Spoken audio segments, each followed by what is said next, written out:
আল্লাহ চাইতেছেন ইব্রাহিমকে জন্ম দেওয়ার জন্য আলাইহিস সালাতু ওয়াস সালাম দুইজনকে মিলন করছে, সঙ্গে সঙ্গে আল্লাহ ইব্রাহিমকে মায়ের পেটে ঢুকাই দিয়েছে। জোরে কোন আল্লাহু আকবার। মুমিন মুসলমান বন্ধুরা আমার, ইব্রাহিম আলাইহিস সালাতু ওয়াস সালামের মা গর্ভধারণ করেছে, কিন্তু আল্লাহ রাব্বুল আলামিন তার পেট মহিলারা যেমন হামেলা হইলে উঁচা হয়, উঁচা হয়েছে না, এটা আল্লাহর কুদরত। জোরে কোন আল্লাহু আকবার। আমাদের নবীর একই অবস্থা ছিল। মেরে ভাই আর দোস্ত বুজুর্গ, কিছুদিন থাকার পরে কয়, আরে তোমরা যে সমস্ত জ্যোতিষীরা কথা কইলা ছেলে হইলে এমন আমার রাজত্ব কিছুই তো হইতেছে না, হুদাই বিয়া করে যাও যার যার বাড়িতে চলে যাও। এভাবে কি করছে, যার যার বাড়িতে পাঠাই দিচ্ছে। বাড়িতে পাঠানোর পরে নমরুদ কয় যদি হইয়া যায়, এই জন্য যেই যেই বাড়িতে মহিলা গর্ভবতী একটা করে কর্মচারী লাগাই দিছে। এই মহিলা প্রসব করার পরে ছেলে হয় না মেয়ে হয়, যদি ছেলে হয় তাহলে তাকে জবাই করে দিবা, আর মেয়ে হলে ছেড়ে দিবা। এইভাবে আইন জারি করলো, এই ফরমান চলতেছে। যদি ছেলে হয় সঙ্গে সঙ্গে জবাই, মেয়ে হইলে রাইখা দেয়। ইব্রাহিম আলাইহিস সালাতু ওয়াস সালামের জন্মের সময় যখন তার মায়ের প্রসব বেদনা উঠল, তখন তিনি চলে গেলেন একটা পাহাড়ি গুহার মধ্যে। ওখানে পাশে একটা ঝর্ণা ছিল, ওই জায়গার মধ্যে গিয়া ওনার প্রসব আল্লাহ রব্বুল আলামিন ইব্রাহিম আলাইহিস সালাতু ওয়াস সালামকে ভূমিষ্ঠ করে দিলেন। ইব্রাহিম আলাইহিস সালাতু ওয়াস সালাম ভূমিষ্ঠ হওয়ার পরে একটা নেকড়া দিয়া এরে ওই গুহার মধ্যে রেখা চলে আসলেন। জোরে কোন আল্লাহু আকবার।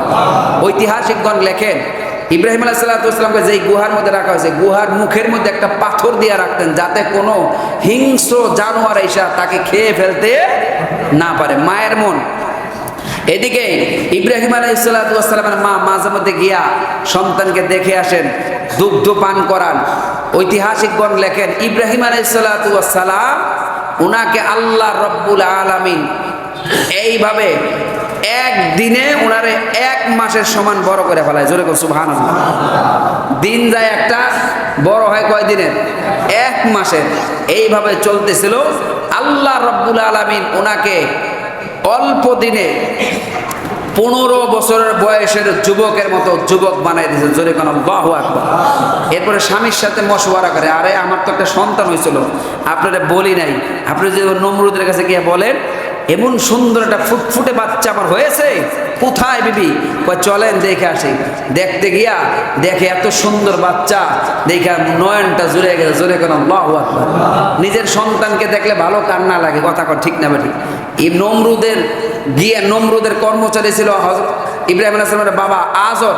উনি ওনার বন্ধু বান্ধবের সাথে জিজ্ঞাসা করলেন, আমার একটা 15 বছরের ছেলে আছে, এরে কি দেখলে নমরুদ জবাই করবো? কয় না, এত 15 বছর হয়ে গেছে, এত যেই টাইম ছিল টাইমের চেয়ে বড় হয়ে গেছে না, এরে জবটব করতো না। তখন তারে ওই গুহার থেকে নিয়ে আসলেন। মেরে ভাই আর দোস্ত বুজুর্গ, এইভাবে চলতেছে ইব্রাহিম আলাইহিস সালাতু ওয়াস সালামের জীবনী। এরপরে ইব্রাহিম আলাইহিস সালাতু ওয়াস সালাম জন্মগ্রহণ করলেন, 15 বছর পার হয়ে গেল। পার হওয়ার পরে ইব্রাহিম আলাইহিস সালাতু ওয়াস সালাম সেই তো সর্বপ্রথম বাবার সাথে তর্কে লিপ্ত হয়ে গেলেন। জোরে কোন আল্লাহু আকবার। ইব্রাহিম আলাইহিস সালাতু ওয়াস সালাম আয়েশা থেকে ওনার বাবা মূর্তি বানায়। কি বানায়? আরে মূর্তি কি ইব্রাহিম আলাইহিস সালাম মানবে? কারণ মূর্তি তো শিরিক, কথা কন ঠিক না বেঠিক? সব মানতে পারি আমরা, শিরিকের পক্ষে কোনোদিন মুসলমান যেতে পারে না, কথা কন ঠিক না বেঠিক? কোরআন শরীফের মধ্যে জায়গায় জায়গায় আল্লাহ শিরিকের বিরুদ্ধে আল্লাহ বলেছেন, ইন্নাল্লাহা লা ইয়াগফিরু আন ইউশরাকা বিহি ওয়া ইয়াগফিরু মা দুনা যালিকা লিমান ইয়াশা। আমি আল্লাহ সব গুনাহ মাফ করব, শিরিক গুনাহ মাফ করব না। আল্লাহ অন্য আয়াতে বলে, ইন্নাহু মান ইউশরিক বিল্লাহ ফাকাদ হারামাল্লাহু আলাইহিল জান্নাহ। যারা শিরিক করবে, মুশরিক হবে, আমি আল্লাহ ঘোষণা দিলাম তাদের জন্য জান্নাত হারাম করে দিলাম।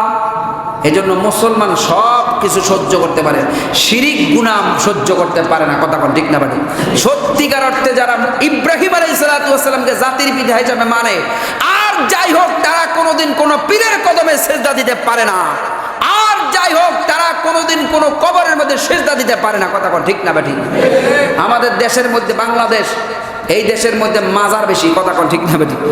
মাজারের মধ্যে গিয়া মেলা করে, উরুস করে, বাবার নামে গরু জবাই করে। কারা করে? এই বাংলাদেশের মুসলমান নামধারী মুসলমানরাই করে, কথা কন ঠিক না বা ঠিক?